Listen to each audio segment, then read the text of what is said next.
ನಾರಾಯಣಸ್ವಾಮಿ ಅವರು ಶಾಸಕರಾಗಬೇಕು ಮತ್ತೆ ಶಾಸಕರಾಗ್ತಾರೆ 2028 ಕೇಳ್ತಾರೆ. ನಿಮ್ಮೊಂದು ನಿಲ್ವೆಲ್ಲ ಜಿಲ್ಲಾ ಪಂಚಾಯತ್ ಸದಸ್ಯರು. ಈಗ ನಮ್ಮ ಅಧ್ಯಕ್ಷರು ನಮ್ಮ ಜೊತೆ ಇದ್ದಾರೆ SRT ಅಶೋಕಣ್ಣ ಅವರು. ಅದಕ್ಕೆ ಉತ್ತರ ಸರಿಯಾಗಿ ಕೊಡ್ಬೇಕಾದ್ರೆ ಅವರೇ ಕೊಡೋದು. ಯಾಕಂದ್ರೆ ನಾನು ಜಿಲ್ಲಾ ಪಂಚಾಯತ್ ಸದಸ್ಯ, ನನಗಿನ ಹೆಚ್ಚಿನ ಅಧಿಕಾರ ಅವ್ರಿಗಿದೆ. ಅಧ್ಯಕ್ಷರು ತೀರ್ಮಾನ ಮಾಡ್ತಾರೆ ಮತ್ತು ನಮ್ಮ ವರಿಷ್ಠರು ತೀರ್ಮಾನ ಮಾಡ್ತಾರೆ, ನಮ್ಮ ನಾಯಕರು ತೀರ್ಮಾನ ಮಾಡ್ತಾರೆ, ನಮ್ಮ ಪಕ್ಷ ತೀರ್ಮಾನ ಮಾಡ್ತದೆ. ಅದಕ್ಕೆ ಚುನಾವಣೆ ಸಂದರ್ಭದಲ್ಲಿ ನಾರಾಯಣಸ್ವಾಮಣ್ಣವರು ನಮ್ಮ ನಾಯಕರಿದ್ದಾರೆ, ಅವರ ನೇತೃತ್ವದಲ್ಲಿ ಚುನಾವಣೆ ನಡೀತದೆ ಮತ್ತು ಆ ಪಕ್ಷ ಏನು ತೀರ್ಮಾನ ಮಾಡ್ತದೋ ಆ ಪಕ್ಷದ ತೀರ್ಮಾನಕ್ಕೆ ನಾನು ಬದ್ಧನಾಗಿರ್ತೀನಿ. ನೀವು ಯಾವ ತಂಡ ಪರ ಸರ್? ನಾವು ಭಾರತೀಯ ಜನತಾ ಪಕ್ಷ, BJP ಮತ್ತು ನಾರಾಯಣಸ್ವಾಮಣ್ಣವರ ನೇತೃತ್ವದಲ್ಲಿ ಈ ಬಾರಿ ಚುನಾವಣೆ ಎದುರಿಸ್ತೀವಿ. ಹಾಗಾಗಿ ಎಲ್ಲರೂ ಎಲ್ಲ ಭಾರತೀಯ ಜನತಾ ಪಕ್ಷದ ಎಲ್ಲ ನಾಯಕರ ಜೊತೆನಲ್ಲಿ ನಾನು ಕೆಲಸ ಮಾಡ್ತೀನಿ. ನಮ್ಮಲ್ಲಿ ಇಲ್ಲಿ ಪಕ್ಷ ಏನ್ ತೀರ್ಮಾನ ಮಾಡ್ತದೋ ಅದಕ್ಕೆ ನಾನು ಬದ್ಧನಾಗಿರ್ತೀನಿ. ಪಕ್ಷದ ವಿರುದ್ಧವಾಗಿ ಹೋಗಲ್ಲ. ಪಕ್ಷ ಏನ್ ತೀರ್ಮಾನ ಮಾಡ್ತದೆ, ನಮ್ಮ ವರಿಷ್ಠರು ಮತ್ತು ನಾಯಕರು ಏನ್ ತೀರ್ಮಾನ, ಅದೇನು ಈಗ ಎಲ್ಲ ಪಕ್ಷದಲ್ಲಿ ಗುಂಪುಗಾರಿಕೆ ಇರ್ತದೆ, ಸಣ್ಣದಿದೆ. ಇದು ಎಲ್ಲ ಒಂದೇ ಪಾರ್ಟಿ ಒಂದೇ ಗುಂಪು. ಇಲ್ಲಿ ಯಾರ್ದು ಗುಂಪುಗಳಿಲ್ಲ. ಪಕ್ಷ ಏನ್ ತೀರ್ಮಾನ ಮಾಡಿದ್ರೆ ಕೆಲಸ ಮಾಡ್ತಾರೆ. ಈ ಬಾರಿ ಭಾರತೀಯ ಜನತಾ ಪಕ್ಷದ ಶಾಸಕರನ್ನ ಖಂಡಿತವಾಗಿ ಆಯ್ಕೆ ಮಾಡ್ಕೊಂತೀವಿ. ಮಾಜಿ ಜಿಲ್ಲಾ ಅಧ್ಯಕ್ಷರಾದಂತ ಬಸವರಾಜ್ ಅವರು ಹೇಳ್ತಾರೆ ನಾರಾಯಣಸ್ವಾಮಿ ಕ್ಯಾಂಡಿಡೇಟ್ ಗೆಲ್ತಾರೆ ಅಂತ. ಈಗ ಬಸವರಾಜ್ ಅಣ್ಣವರು ನಮ್ಮ ಹಿರಿಯ ನಾಯಕರು, ಭಾರತೀಯ ಜನತಾ ಪಕ್ಷದ ಹಿರಿಯ ನಾಯಕರು. ಅವರ ಅಭಿಪ್ರಾಯ ತಿಳಿಸಲಿಕ್ಕೆ ಅವರಿಗೆ ಎಲ್ಲ ಹಕ್ಕಿದೆ ಮತ್ತು ಅವರ ಅಭಿಪ್ರಾಯನ ತಿಳಿಸಿದ್ದಾರೆ. ಖಂಡಿತ ಭಾರತೀಯ ಜನತಾ ಪಕ್ಷದ ಒಳ್ಳೆ ನಿರ್ಧಾರವನ್ನು ತಗೊಳ್ತದೆ. ಭಾರತೀಯ ಜನತಾ ಪಕ್ಷ ಏನ್ ನಿರ್ಧಾರ ತಗೊಳ್ತೋ ಅದಕ್ಕೆ ನಾವು ಬದ್ಧವಾಗಿದ್ದೇವೆ. ಸಾಕಷ್ಟು ಅಭಿವೃದ್ಧಿ ಕೆಲಸ ಆಗಿದೆ ಅಂತ ಹೇಳ್ತಾರೆ. ಇದೆಲ್ಲ ಹೊಡೆದು ಬಿಜೆಪಿ ಗೆಲ್ತೀರಾ ನೀವು ಅಂತ. ಈಗ ಹಿಂದೆ ಏನು ಚುನಾವಣೆ ನಡೀತು, ಭಾಗಿಗಳ ಚುನಾವಣೆ ಆಯಿತು. ಹಾಗಾಗಿ ಕಾಂಗ್ರೆಸ್ 136-138 ಸ್ಥಾನ ಗಳಿಸಲಿಕ್ಕೆ ಸಾಧ್ಯವಾಯಿತು. ಈ ಬಾರಿ ಆ ಥರದ ಸನ್ನಿವೇಶ ಎಲ್ಲೂ ಇಲ್ಲ. ಈ ಬಾರಿ ಆನೇಕಲ್ ಭಾರತೀಯ ಜನತಾ ಪಕ್ಷದ ಶಾಸಕರಾಗಿ ಆಯ್ಕೆ ಮಾಡಿಕೊಂಡು ಶತಸಿದ್ಧ. ಅಭ್ಯರ್ಥಿ ವಿಚಾರದಲ್ಲಿ ಈಗಾಗಲೇ ಸಾಕಷ್ಟು ಗೊಂದಲ ಸೃಷ್ಟಿ ಆಗ್ತಾ ಇದೆ. ಕೆಲವರು ನಾರಾಯಣಸ್ವಾಮಿ ಆಗ್ಲಿ ಅಂತ, ಕೆಲವರು ಉಲ್ಲಳ್ಳಿ ಶ್ರೀನಿವಾಸ್ ಅವರು ಕ್ಯಾಂಡಿಡೇಟ್ ಆಗಬೇಕು ಅಂತ. ತಾವು ಅಧ್ಯಕ್ಷರಾಗಿದ್ದೀರಾ ಸರ್, ಏನ್ ಸರ್ ನಿಮ್ಮ ಇದ್ರ ಬಗ್ಗೆ ಅಂತ? ಅಧ್ಯಕ್ಷರು ನೀವು ಹೇಳಿದ್ದು ಕರೆಕ್ಟ್, ಕ್ವಶನ್ ಕರೆಕ್ಟ್ ಆಗಿದೆ. ಗೊಂದಲಗಳು ಎಲ್ಲೂ ಆಗಲಿಲ್ಲ, ಎಲ್ಲೂ ಗೊಂದಲ ಸೃಷ್ಟಿ ಆಗಲಿಲ್ಲ. ನಮ್ಮವರು ಯಾರು ಹೇಳಿಕೆ ಕೊಟ್ಟಿದ್ದಾರೆ? ಇವೆಲ್ಲ ಬಸಣ್ಣವರು ವೈಯಕ್ತಿಕವಾಗಿ ಪರ್ಸನಲ್ ಆಗಿ ಬಸಣ್ಣವ್ರು ಕೊಟ್ಟಿದ್ದಾರೆ. ಅಂದರೆ ಬಿ ಫಾರಮ್ ಈಗ ಯಾರು ಕೊಟ್ಟರು ಅವಾಗ ನಾವು ಕೆಲಸ ಮಾಡಬೇಕಲ್ವಾ.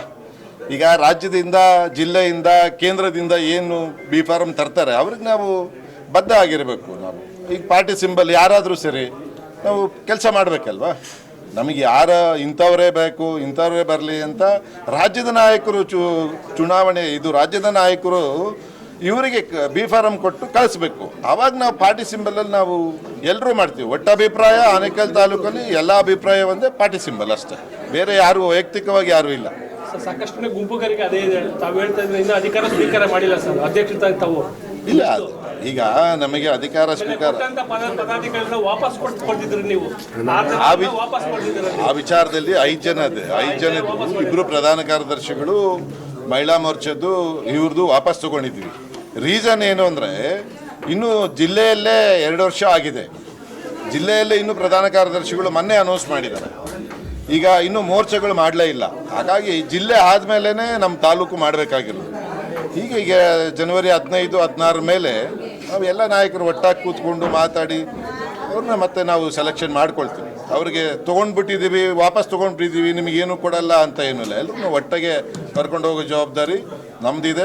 ರಾಜ್ಯದಿಂದ, ಜಿಲ್ಲೆಯಿಂದ ನಮ್ಗೆ ಹೇಳಿದ್ದಾರೆ, ಅದ್ರ ಪ್ರಕಾರ ನಾವು ನಡ್ಕೊಳ್ತೀವಿ. ಎಲ್ಲಿದೆ ಗುಂಪುಗಾರಿಕೆ?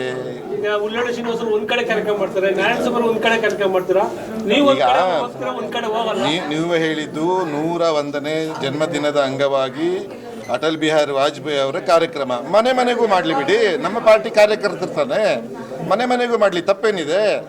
ಈಗ ಅವತ್ತೇ ಕಬಡ್ಡಿ ಪಂದ್ಯಾವಳಿಗಳಿತ್ತು, ಅವತ್ತೇ ರಕ್ತದಾನ ಶಿಬಿರನೂ ಇತ್ತು, ಮಾಡಲಿ ಬಿಡಿ. ತಾಲೂಕಲ್ಲಿ ಹೋಬಳಿವಾರು ಮಾಡಲಿ.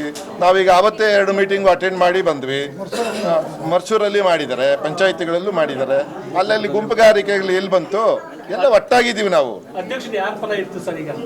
ಅಧ್ಯಕ್ಷರು ಪಾರ್ಟಿ ಪರನೇ ಇರೋದು. ಅಧ್ಯಕ್ಷರು ಪಾರ್ಟಿ ಪರನೇ, ಯಾರ ಪರನೂ ಇಲ್ಲ. ಅಧ್ಯಕ್ಷರು ಯಾರ ಪರವಾಗಿರ್ಬೇಕು ನಿಮ್ಮ ಪ್ರಕಾರ? ಭಾರತೀಯ ಜನತಾ ಪಕ್ಷದ ಪರವಾಗಿ. ಈಗ ಮಾಧ್ಯಮ ಮಿತ್ರರಿಗೆ ತಪ್ಪು ಮಾಹಿತಿ ಕೊಡೋದು ಬೇಡ. ಮಾಧ್ಯಮ ಮಿತ್ರರಿಗೆ ತಪ್ಪು ಮಾಹಿತಿ ಬೇಡ. ಏನಂದ್ರೆ ಈಗ ಪಾರ್ಟಿನಲ್ಲಿ ಅವರೊಂದ್ ಕಡೆ ಇರ್ತಾರೆ, ಇವರೊಂದ್ ಕಡೆ ಇರ್ತಾರೆ. ಒಂದಷ್ಟು ಕಾರ್ಯಕರ್ತರಿಗೆ ಗೊಂದಲ ಇದೆ. ನಿಷ್ಠಾವಂತರಿಗೆ ಎಲ್ಲಿ ಇರಬೇಕು, ಹೆಂಗಿರ್ಬೇಕು ಅನ್ನೋ ಒಂದು ಆತಂಕ ಇದೆ. ಮನೆ ಸೇರ್ಕೊಂಡಿದ್ದಾರೆ.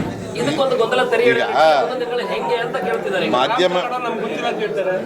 ರಾಮಚಂದ್ರ ಅವ್ರಿಗೆ ಎಷ್ಟು ಗೊತ್ತಿದೆ ಅಷ್ಟು ಹೇಳಿದ್ದಾರೆ, ಮಿಕ್ಕಿದ ಅಧ್ಯಕ್ಷರು ಗೊತ್ತಿದೆ. ಅಧ್ಯಕ್ಷರು ಅವರು ಕೂಡ ಆಸ್ಪೆಂಡ್ ಆಗಿದ್ರು ಸರ್. ಅಧ್ಯಕ್ಷರು ಆಸ್ಪೆಂಡ್ ಆದವ್ರು ಕೂಡ ತಪ್ಪಿಸ್ಕೊಂಡ್ರು. ಭಾರತೀಯ ಜನತಾ ಪಕ್ಷದ ಮಂಡ್ಯದ ಅಧ್ಯಕ್ಷರಿದ್ದಾರೆ, ಅವ್ರು ಕೊಡ್ತಾರೆ. ಆಸ್ಪೆಂಡ್ ಸರ್, ಅಭ್ಯರ್ಥಿ ಸಾವ್ಕರು ಆಕಾಂಕ್ಷಿ ಸರ್. ಇಲ್ಲ ಅಲ್ಲ ಬಾ ಮಾತಾಡ್ತಾರೆ.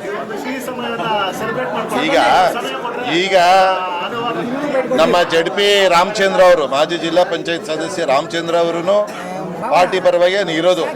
ಈಗ ನಾರಾಯಣ ಸ್ವಾಮಿ ಅವರು ಪಾರ್ಟಿ ಪರವಾಗಿರೋದು, ಉಲ್ಲಳ್ಳಿ ಶ್ರೀನಿವಾಸ್ ಅವರು ಪಾರ್ಟಿ ಪರವಾಗಿರೋದು, ಬಸಣ್ಣವರು ಪಾರ್ಟಿ ಪರವಾಗಿರೋದು. ಇಲ್ಲೂ ಗೊಂದಲಗಳ ಬೇಡ, ಕರೆಕ್ಟ್ ಆಗಿದೆ.